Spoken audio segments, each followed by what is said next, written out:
Absolutely. And this first race is going to be the most laps as we take a look. It's going to be 100 laps, and it's two simultaneous races, as you can see on your screen. Now, Jake's going to be calling the one on your right, and I'm going to be calling the one on viewers' left. Mine is the High School Esports League, and Jake's is the NJCAA. So that's how you know what's going on there. They're just in the warm-up currently. They've finished qualifying. And also, if you are new to racing, and especially sim racing, welcome. We'll try to keep you abreast of what's going on. Essentially, the qualifying puts them where they will start the race from on the grid. And then from there, the race will decide who is the winner. Now, there are no caution flags like you might have seen on things such as NASCAR, but they obviously will want to stay out of trouble regardless, as they won't have those yellows to help keep them together here today. And they'll also have spare cars, so you'll see some wrecks most likely, especially with new drivers, and that's okay. But they will have a car waiting for them in the pit lane that they can hop into if the car is too damaged to carry on and they can get back out on the track. So as we follow them through here, these what should be another 10 minutes before we head off into the first race. This is their last chance to get used to what's happening out on the track, and it looks like some of them will need a little bit of it here. So we got a little contact between Lusardi and Morel there on my screen, but fascinated to see them, and thankfully we're going to see them here, Jake, in what is a car that a lot of people on iRacing do get to cut their teeth on, and that is the street stock. Yeah, the street stock is the first real piece of content that drivers have when they join iRacing. It is free-based content. All three of the tracks that we're racing today are free-based content as well. So everybody has the opportunity to run these tracks if they get themselves their first iRacing subscription, go out, practice, and understand. Now, this track is going to be a little bit more difficult out there in terms of how you go and progress it. Yes, it's a 410 mile. It's the shortest track we have here today. But I go and propose to everyone that this is the most difficult track that they'll be out there trying to work today. There's not much room on the straights. They only have 6 degrees of banking to go and work with, so it's always going to be very difficult to get the car turned in, get it pointed, and keep itself all nicely together. But it's also worth noting today that track temperature is 45 degrees for NJCAA, which means it's going to be a hot track, and those tires are going to be falling off really, really quickly. So what does that mean in terms of what you expect today for racing action? Well, it means that you're only going to be expecting the tires maybe to last 50 laps maximum before drivers are thinking about, okay, I might actually have to come in, get a fresh set of tires, drop up down a lap or so to try and make sure I've still got something towards the end. It's going to be a very difficult showcase today in hot conditions. Hampton, Virginia's proving that it's already very difficult. And for those who aren't as familiar with metric temperatures, it's about 115 Fahrenheit over there. For mine, it's 111, so very similar on the track surface. Hotter tracks means it's a lot slippier, and it's going to be tough to manage. I have to agree with you, Jake, that I always found short tracks a lot harder to race than the bigger speedways that you race on the oval side. Just, it's so much more about car control, and especially when they are going without much banking, when it's a very flat track like we have with Langley. Only 6 degrees, which is very, very flat compared to many circuits, especially these days, which you tend to see many more that have a bit of camber to them to help keep the speeds up and help the handling of the car through the corner. So this is going to be a bit of a rough introduction, no doubt, to them, but might as well get all the hard stuff out of the way, right? And then we get to go off to the more fun stuff. Yes, and I think that's going to be very crucial as we focus, at least on my side, on Ian Allenbar, who's going to be out there trying to go through, looking back from Eli Friedley, who didn't set a lap time in qualifying, so he'll be going from the back of the field in 12th position. But this is the sort of track where you'll get some drivers who are very, very naturally adept to this style of racing. And the one driver that always comes to mind for me, Joe, when it comes to this style of racing is Ty Majeski. He is someone who has twice got a 10,000 iRating account. iRating is essentially your balance of power to say how good are you as a driver. And he did the majority of that work on the short to mid ovals. So it's these sorts of tracks which you cut your teeth at. This is really where you can get a big shining advantage over anyone else. Yeah, and for those that aren't familiar with that name, Ty Majeski, because maybe doesn't ring as many bells unless you're very into racing. He's gone from racing here on the sim to racing real world stuff. And some of that is through his connections here in sim racing. We've now seen that start to happen more and more, all the way up to the NASCAR Cup level, where we're seeing drivers that have cut their teeth on sim racing and wound up in a real car at the highest level of racing. Now, if you're not as into oval racing, there's also all other styles here on iRacing that you get into, and pretty much all of sim racing has just about anything you can think of. But there's, of course, the road style racing, which is very popular, and then there's the off-course, the off-road style of racing that includes both rally course on the roadside and the short course trucks, and then there's dirt ovals that you can race here in iRacing, which are all just an absolute blast. So I highly encourage you, if you're starting to find yourself getting interested, to go check it out and try it for yourself, because they are a ton of fun, frankly. But we've got just about 5 more minutes to go before this warm-up is over. And then we'll be heading off to 2 pace laps here, since this is under a mile in length, and then they'll go racing for 100 laps. Now, some of this, Jake, I have to imagine, especially without the cautions, is going to be a little bit of a game of survival. Trying to stay out of trouble, a little bit more important than outright pace.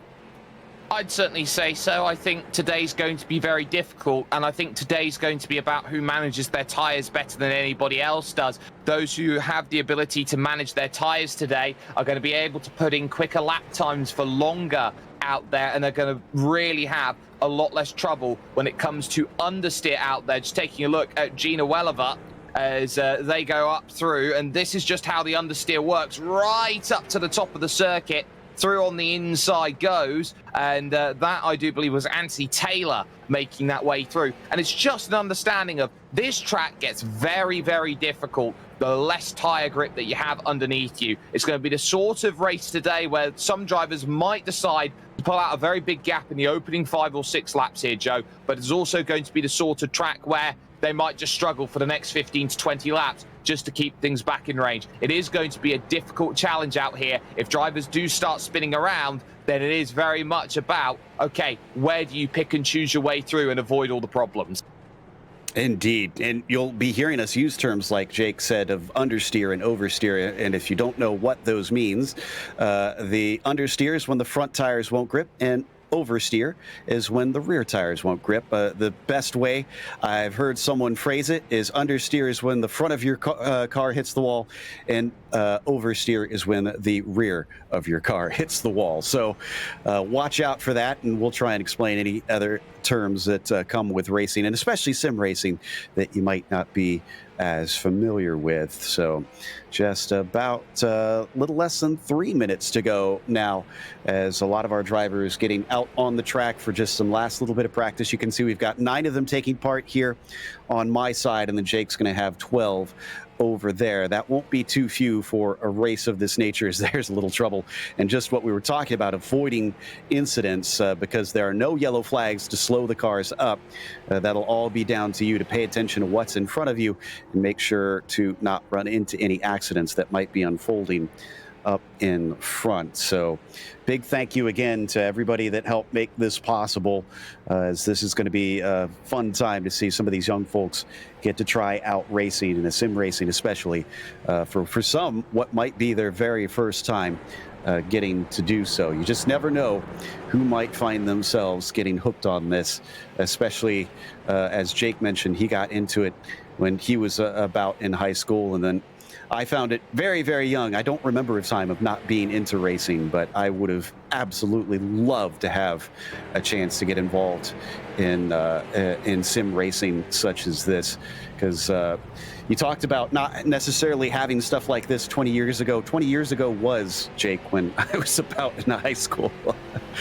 Well, it looks like I've got that pretty much there, that there's always there's always been something out there since about the 70s and the 80s where there's been that opportunity to go through and get an understanding. But as that sort of progressed, I think there was a big boom of racing that came about, and video games in the noughties, the early noughties, I think was the biggest period in time for that. And it's just morphed and evolved. And this idea that's cropped up, at least in the last 10 years or so, that it's about the online experience, it's about racing against other people. That, I think, has turned pretty much the experience of what racing should be all about. That everyone wants to race against everyone else. Everyone wants to be the fastest out there and put the time, put the effort in, and put all of that together to make that a reality. I think that's going to be really fantastic to see. We've got 100 laps worth of racing to do. We've seen lap times out there in practices going out there to be about a 16.7 as the fastest by AJ Green here in NJCAAE. And for what is all about what's going to happen, it's about now taking that practice, putting it to the race. I believe your practice has just brought itself to a close, Joe. Yep, 3 seconds left right now for me, so that is it. And Brandon Yonkers the quickest over on ours in the warm-up at a 17.2. But as for the qualifying, he managed to get down to a 17 flat. So the one to watch out for in the 31 is our grid is now set. So I'll quickly go through mine, and then we'll hand over to Jake for his grid over here in the HSEL. It's Yonker on the pole with Brandon Morrill in the second position, with Jason Lusardi in third. After that, Benjamin Marino will be on the outside of row 2. Jason Dolerski will start from 5th, and Elias Mina on the outside of row 3. Richard Narain will start 7th. Alexander Ford will be 8th, and Seth Holland will be 9th. What about yours, Jake? Well, it's been a dominant display so far from AJ Green, number 46, up on the front then, with a 16.833. Dan Banner will be alongside for company. Jesse Braden will line up third with Alexander Brown in fourth. Justin Abbott will go from fifth with Nat Gutman in 6th position.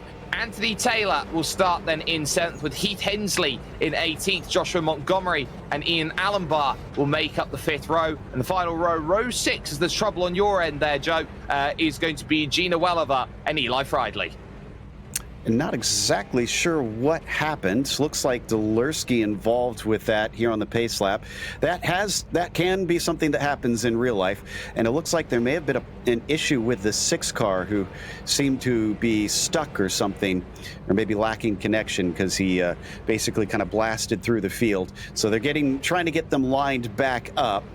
And the 6, unfortunately, of Richard Narain is now stopped on track. And it looks like, so he is going to get back with the field here, as we just about have them ready to go. So we should get a green flag here soon, as unfortunately a few others have some issues trying to keep out of each other here on the pace lap. But it is going to be the 31 of Yonker leading them away.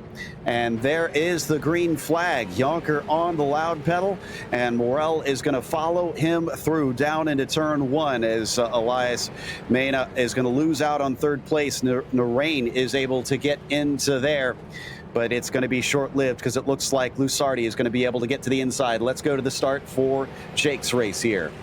Yeah, 1 lap around. AJ Green will have control. Dan Banner's looked fantastic on that outside in the number 33. Jesse Braden will be certainly one to keep an eye out on in the green 12. So there is going to be that element of thought. It's been a lot calmer of a start here.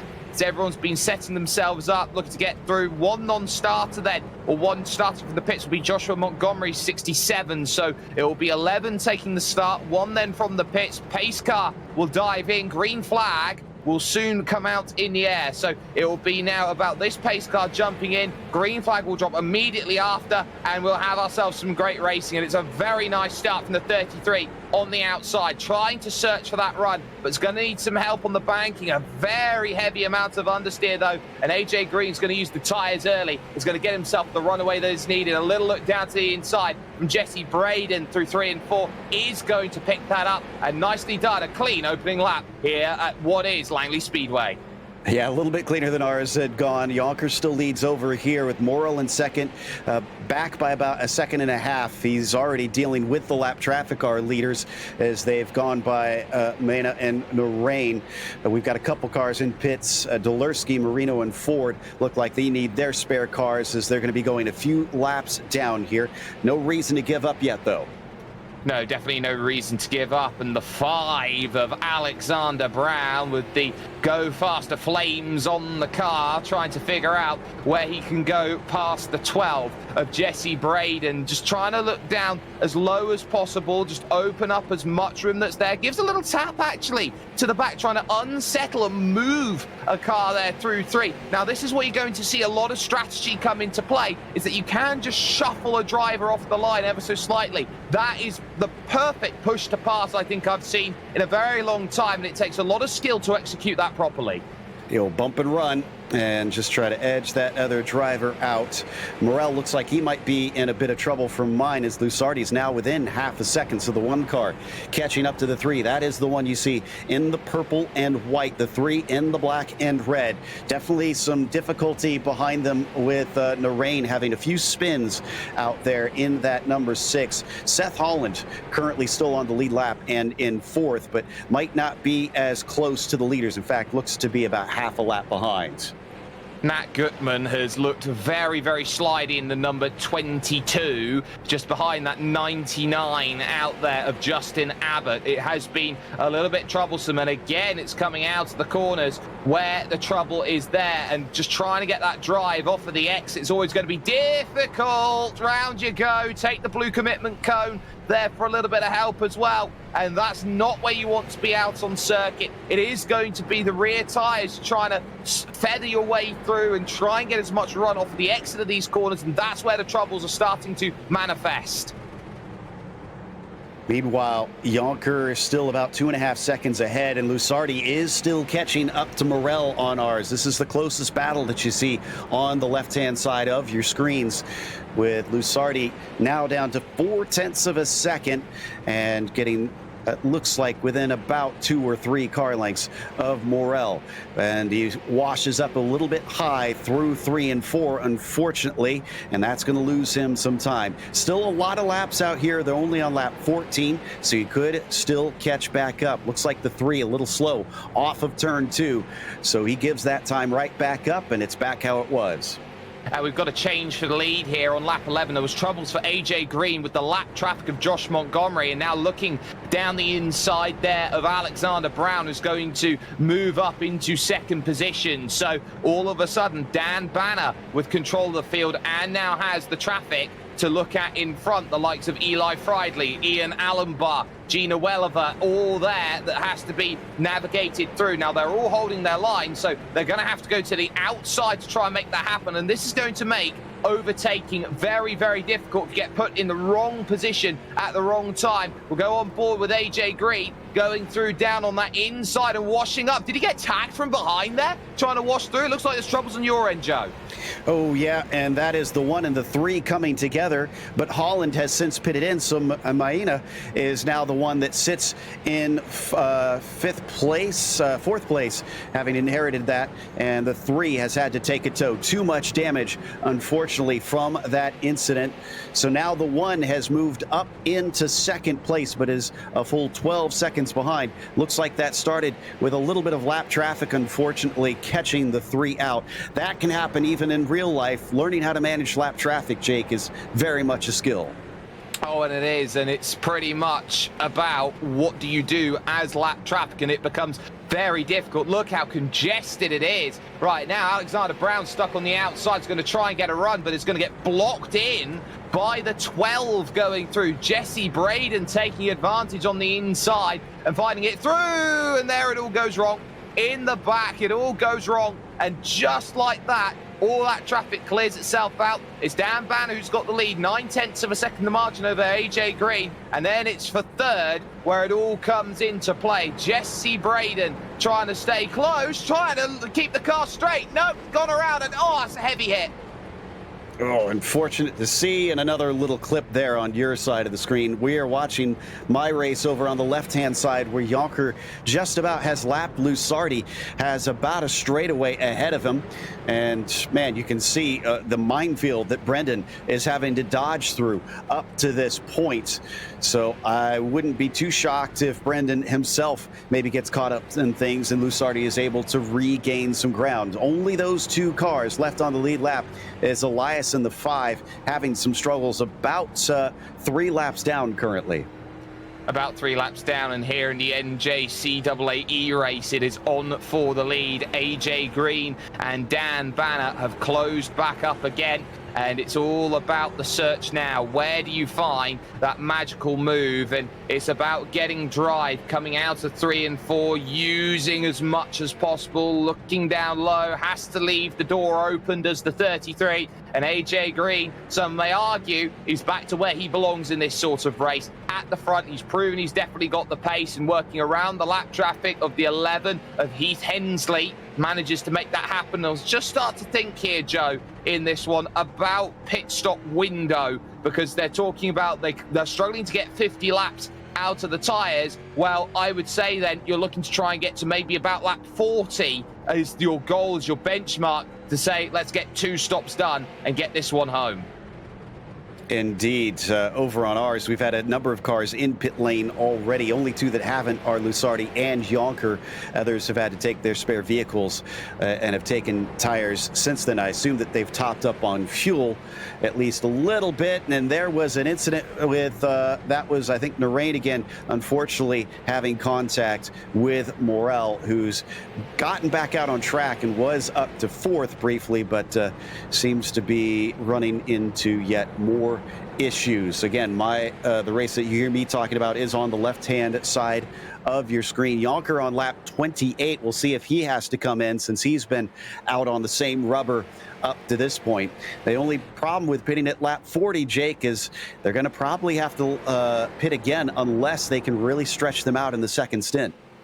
Yeah, and that's going to be the key, how they manage them through the stints then as they work through the race, and they work past there. A little bit of traffic there. I think that was the one, actually, who was in a bit of trouble there, having to try and get around there for HSEL. But there has been developments over here in the NJCAA, and that's that Dan Banner had a spin going through 1 and 2, and that's what's dropped him back 6.5 seconds off of the race lead now and back into 3rd position. It's a game really of everyone trying to work out when's the right time to make those stops. We've gone through 28, 29 laps worth of racing, so the pace certainly is frantic at this moment in time, but it's going to be all about how you work through the stage on board with your race leader AJ Green, who's now just trying to put in the consistent laps.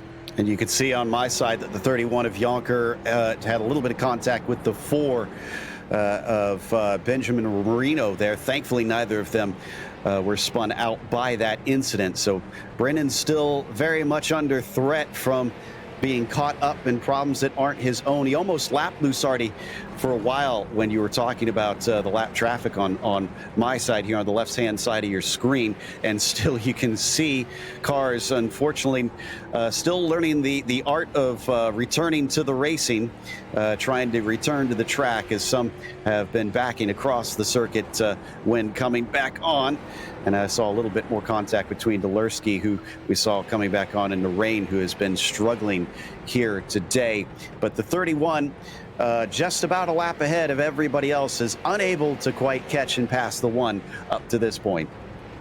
I tell you what's going to be telling is how drivers manage their run to pit entry. It's a very, very sharp left off of the racing surface and in onto the pits. On board again with AJ Green, who's out there trying to navigate through the traffic. There's about 4 pieces just in front, which includes Anthony Taylor, Eli Friedley, who's been pretty beaten up in this one, and Heath Hensley out there on circuit. So it's always going to be difficult to manage through. Now watch this. This is going to be through the middle, trying to make it 3 wide then here at Langley. And that's the confidence that you need to have as a race leader, to place the car where the other cars aren't. It sounds very simple on paper, but to have that commitment when you're leading the race by 2.5 seconds, you need to do it absolutely properly, and that was very properly executed. Nice stuff there. So Green in the lead, still trying to carry this race to the finish, but has to keep it safe from here. No change over on my side with the HSEL, with Jonker still ahead of Lusardi. In fact, he is within roughly, I'd say, 3 or 4 car lengths now of Jason, so could manage to lap him. And Holland still sits in third, but is now 5 laps down, trying to play catch up. It's been a lot of dealing with the lap traffic of other cars, trying to read the lines and get by those who you're not necessarily racing for position, but just trying to make sure that you don't get into each other's way. That's been the cause of some of the headache over here on the left-hand side of your screen. And we're getting close to the halfway point because this marks lap 41 for Brendan Jonker. Oh, problem there on screen, as that was the yellow car trying to get back on screen. I think that was the 5 of Maina trying to get pointed in the right direction.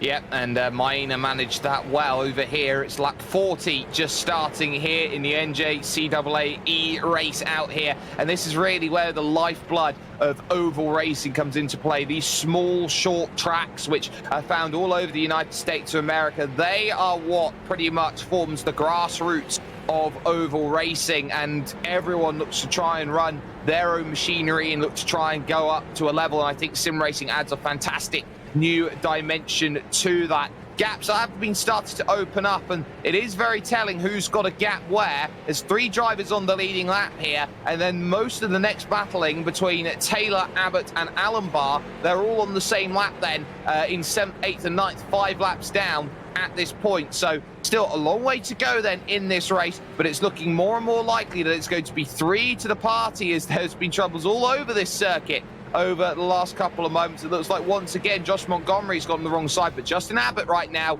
is trying to get himself into position. That number 99 is chasing down the number 3. Ooh, talk about avoiding problems. The 31 making contact with the 4 of Benjamin Marino, turning him unintentionally, and then having to literally dodge his way around the front stretch as there was a big wreck in front of him. But Brendan still carries on, and it lost him some ground to Lusardi in his efforts to try and lap the entire field. He's now backed up to Brennan Morrell, who the 3 was in 3rd place a little bit earlier on, and he's now fallen all the way to 6th position. Seth Holland just lost one, it looks like. Yeah, he's in pit lane. I'm not sure what the cause was, but apparently has run into some damage that he couldn't keep up with. So Elias is now into the top 3, but is 8 laps down from the leader.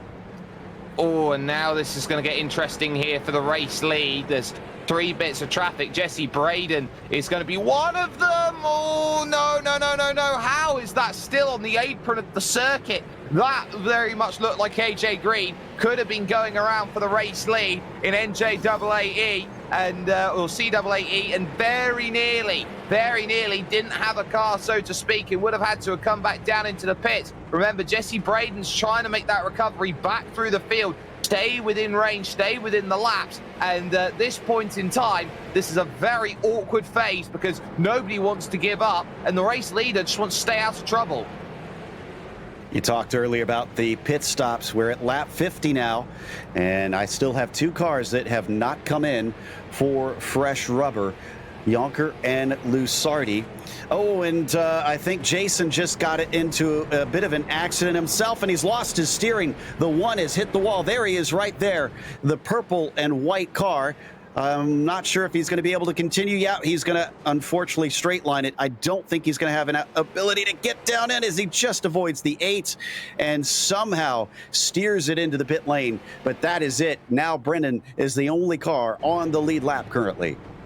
That's what we call mighty work there to get that back into the pits, because it would have saved time on what is in the iRacing system calling a tow truck out to pull the car essentially back into the pits. You have a waiting time that is there before the pit crew that's in the pit lane can put service and go back out there again. There is the 33 of Dan Banner, and he's looking behind right now at what is the 5 of Alexander Brown, who's just very quietly got about his business and has closed down Dan Banner, who's been struggling a little bit on the older tyres. So I think there's been some great work by Alexander Brown to keep himself in this race. Started in 4th position, currently up then into 3rd at this point with 48 laps to go here at Langley in the NJCAAE that's going on at this point. And you'd say that this race for 2nd, I think, is a very, very interesting one. It's been fascinating to watch it evolve on both sides here as Lusardi is taking, well, he's back out. Yes, he's taking his spare car and he's back up to speed, but now he's 2 laps down from the leader. That's going to be difficult to make up even with 50 some laps to try and catch him. Also, poor Seth Holland had what we call the meatball flag. It's the black and orange flag that denotes that you have too much damage. You are unsafe to be out on the track and you have to come in and get it repaired. The 314 is back out. He runs in 5th place currently and will be able to carry on from this point. But if you keep going with that black and orange flag, you actually do get disqualified. So you can't stay out forever being shown that flag.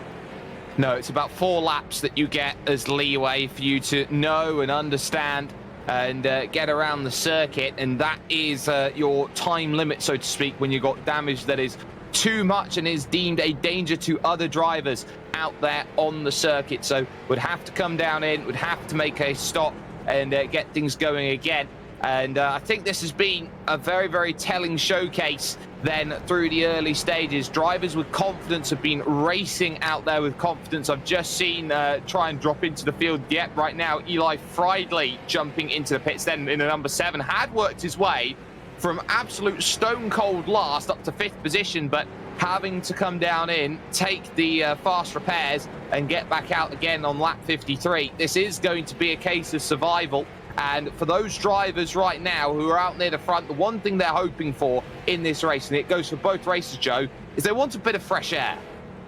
Yeah, it's difficult to drive in traffic, and with only 9 cars, you'd think that wouldn't be a problem. 8 cars, I guess, on my side now, as we've lost Noreen, unfortunately. You'd think you'd have enough room, but you really can't hide anywhere on most short tracks just because you seem to find somebody pretty quickly.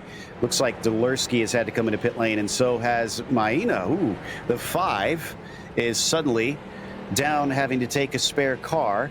And Marino is still out on track. So will the 4 be able to overtake for that 3rd position? Well, that would be a very fantastic story over there in HSEL at this point in time.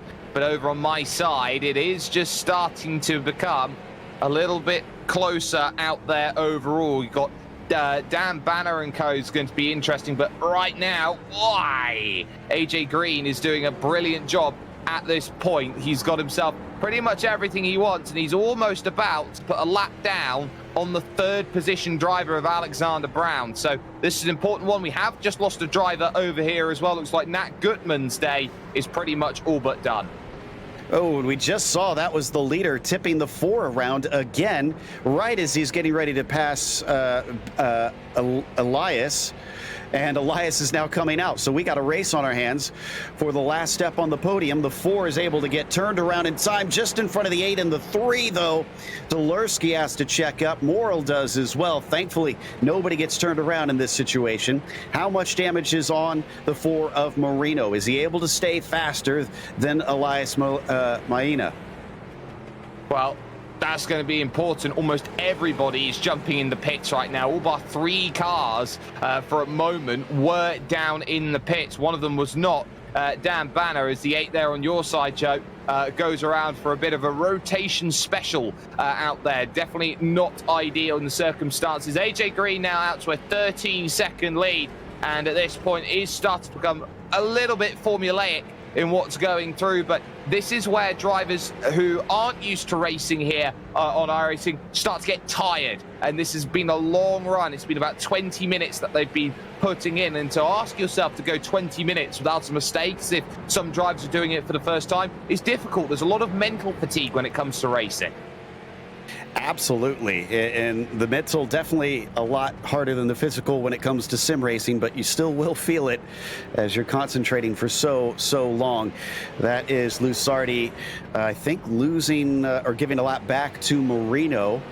So Marino does seem to have a little bit of speed in that 4 still. Up ahead of him, the 7 of Alexander Ford, up against the wall a little bit, having trouble with his steering, it appears. Oh, and the 4 gets repassed now as down into pit lane, it seems, trying to get a new spare. Alexander Ford, who's running last of the field right now in 8th, will need to try and put a fresh one on. Around the outside for the 31. As he puts another lap on the 4, who runs in 3rd place.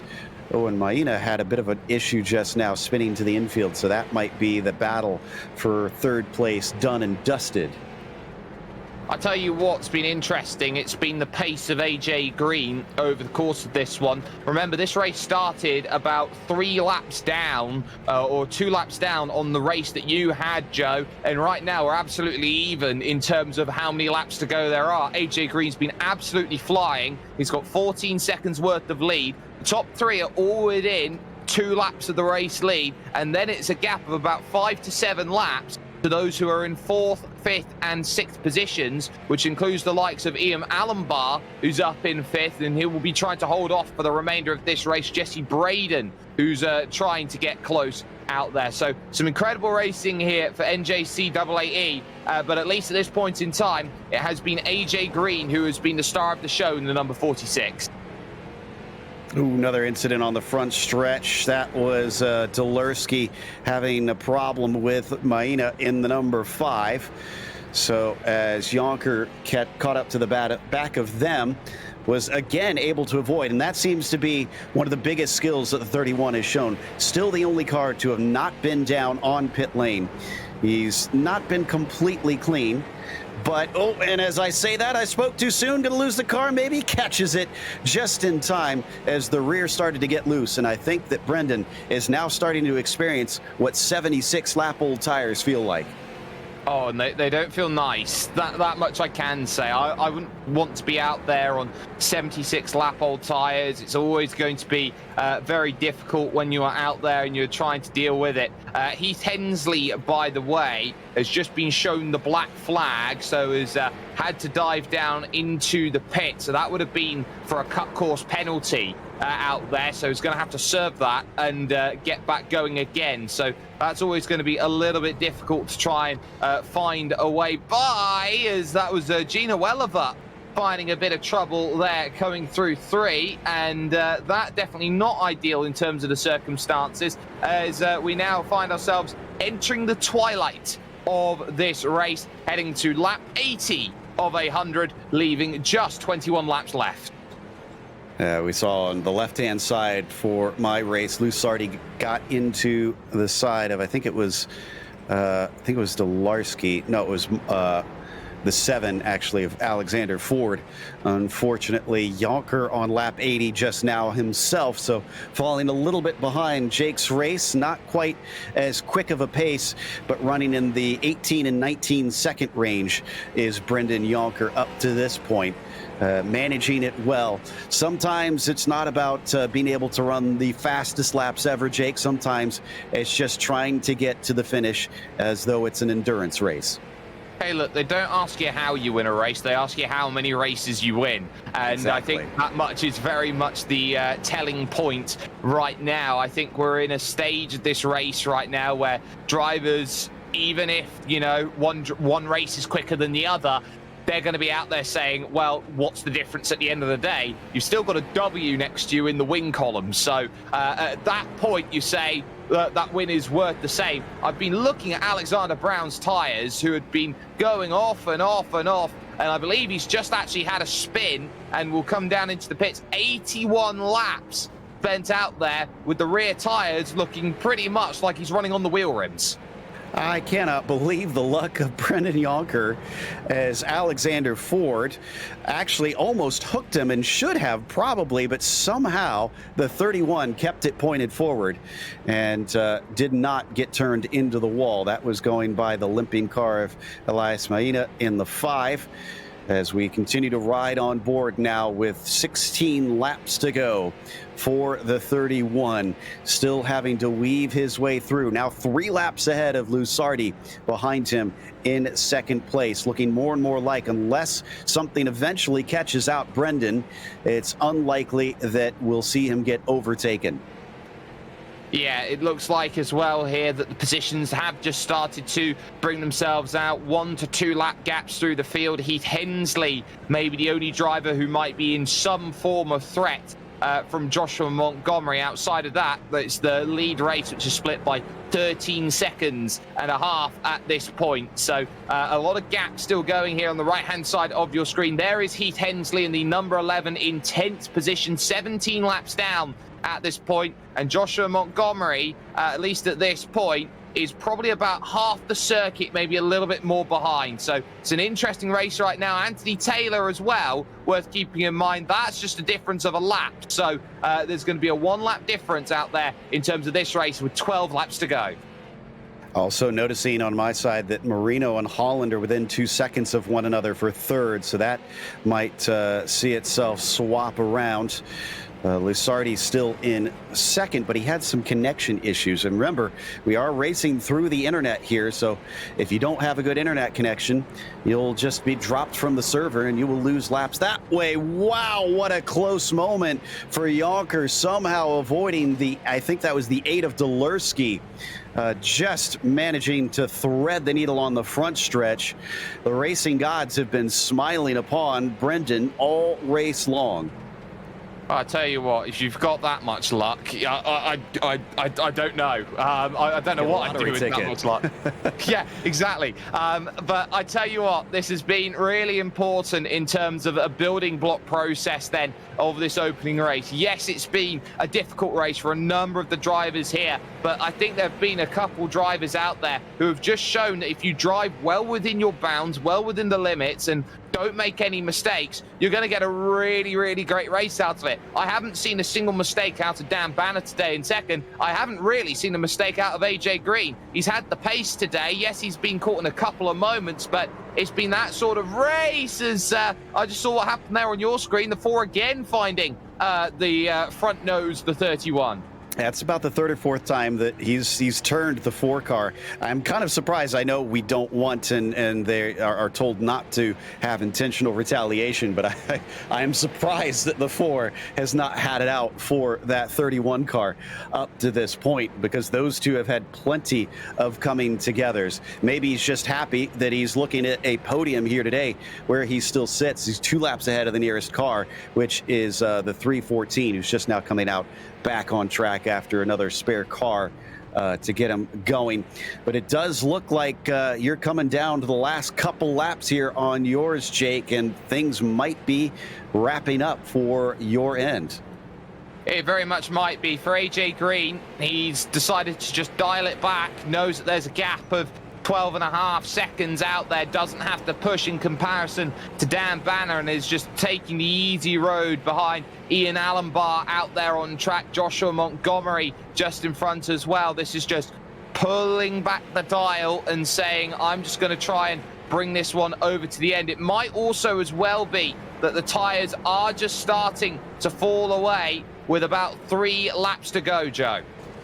3 laps to go, 4 on my end for Brendan Jonker, and he's got nobody on the same lap as him.